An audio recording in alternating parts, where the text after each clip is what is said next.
दिनेश जी। जी ठीक है, मैं राजेश जी के पास आता हूँ। राजेश जी, मोदी जी तो एक परफेक्ट चुनावी प्राइम मिनिस्टर हैं। उन्हें देश से कुछ लेना देना नहीं है, देश का पता नहीं कभी काम करते नहीं करते। सुबह से लेके शाम तक सिवाय चुनावी सभाओं के कुछ नहीं है।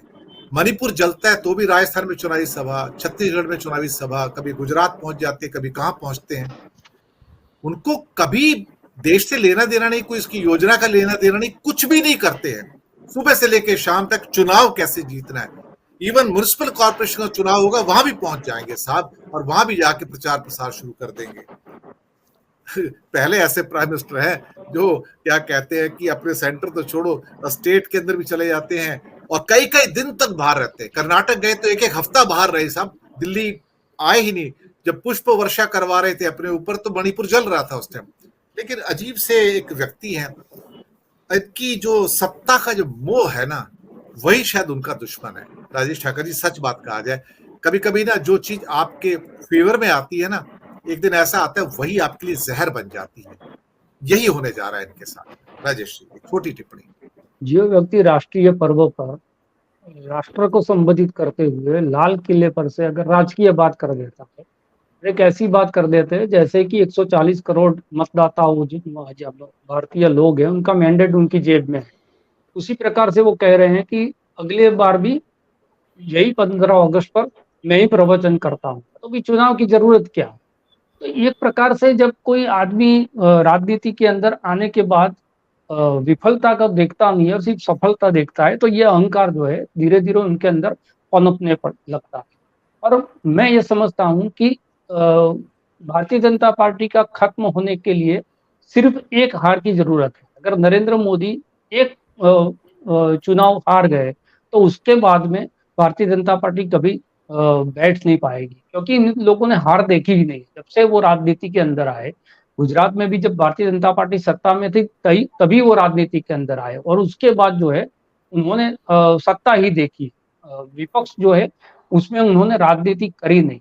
दूसरी बात, सुनील जी ने बहुत ठीक बात कही है कि गुजरात के अंदर नरेंद्र मोदी के नाम पर वोट मिल जाते हैं क्योंकि वो गुजरात से हैं, और गुजरात के अंदर स्थिति है वो भारतीय जनता पार्टी को वोट मिलते हैं, उससे ज्यादा जो है कांग्रेस जो है अपने वोट जुटा नहीं पाती। यहाँ कोई क्षेत्रीय बड़ा नेता नहीं है, कांग्रेस का संगठन है उसका हाल बहुत बुरा है। इतना शिकस्त विधानसभा में खाने के बाद भी लगभग इतना वक्त हो गया, अभी कोई एक कार्यक्रम पर वो सड़क पर निकल नहीं पाई है।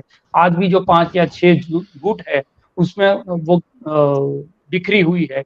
लेकिन मध्य प्रदेश, राजस्थान, छत्तीसगढ़ में कांग्रेस की ये स्थिति नहीं है जो गुजरात में। तो वहां पर बिल्कुल क्षेत्रीय नेतृत्व भी है, वहां का संगठन भी है, और उसके साथ में जो है उनका मुकाबला सिर्फ नरेंद्र मोदी से नहीं, वहां के जो भारतीय जनता पार्टी के क्षेत्रीय नेता है उनसे भी। तो गुजरात के दृष्टिकोण से हम पूरे सारे देश के चुनाव देखें या गुजरात की जो स्ट्रेटेजी है, गुजरात में जो नो रिपीट थियरी है उसका एक दूसरा भी डिसएडवांटेज हमने देखा है। नो रिपीट में हर लोगों को ऐसा मिलता है कि इस बार तो टिकट मिल गया, 5 साल के बाद ये लोग नो रिपीट में हमको निकाल देंगे, तो जितना भी वक्त है 5 ही साल है, तो जितना भी बटोरना है 5 साल में बटोर लो। तो भ्रष्टाचार है वो भी चरम पर चला गया, क्योंकि किसी को पता नहीं है कि अगली बार वो विधायक होंगे या एमपी होंगे या नहीं होंगे। तो उनके जो 5 साल की टर्म है उसके अंदर वो जो भी करना है वो कर लेते हैं, अगली बार तो टिकट मिलने वाला नहीं। तो ये भी एक डिसएडवांटेज है, वो उससे भ्रष्टाचार भी पनपता है, गुटबाजी भी होती है, क्योंकि दूसरे जो कैडर का लोग है उनको लगता है इसको गिराऊंगा तो 5 साल के बाद मेरा नंबर आएगा। तो ये सारी चीजें एक्सपेरिमेंट के अंदर कुछ ऐसी भी हो रही है जिसका नुकसान जो है भारतीय जनता पार्टी को अभी तक बड़ा नहीं दिखा।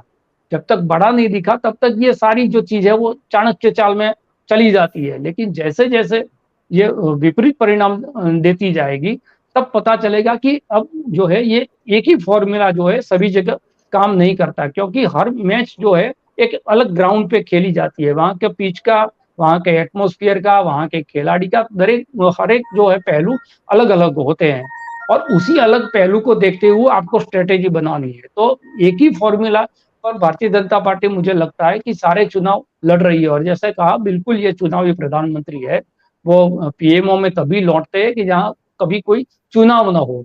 तो ये स्थिति है, लेकिन एक ही नरेंद्र भाई अगर सारे चुनाव जिता देते हैं तो उससे पार्टी के अंदर भी ये होता है कि जो लोग हैं वो अपना जो काम है वो तरीके से नहीं करते। उनको पता है कि नरेंद्र भाई आएंगे, हम कुछ भी कर ले। गुजरात के अंदर भी यही स्थिति है। कैसा भी शासन चले, कितनी भी महंगाई हो, कितने भी पेपर लीक हो जाए, बेरोजगारी के कितने भी सवाल हो, क्या दिक्कत क्या है, रोड शो कर लेंगे नरेंद्र भाई, हम तो फिर से वापस सत्ता में आने ही वाले हैं। तो ये कॉन्फिडेंस जो संगठन के भीतर आ जाता है, वो भी कहीं ना कहीं जमीन आपको छुड़वा देता है। तो ये स्थिति धीरे धीरे है, देखते हैं आगे आगे क्या होता है। सुनील जी, एक आखिरी 1 मिनट की टिप्पणी चाहूंगा। चुनाव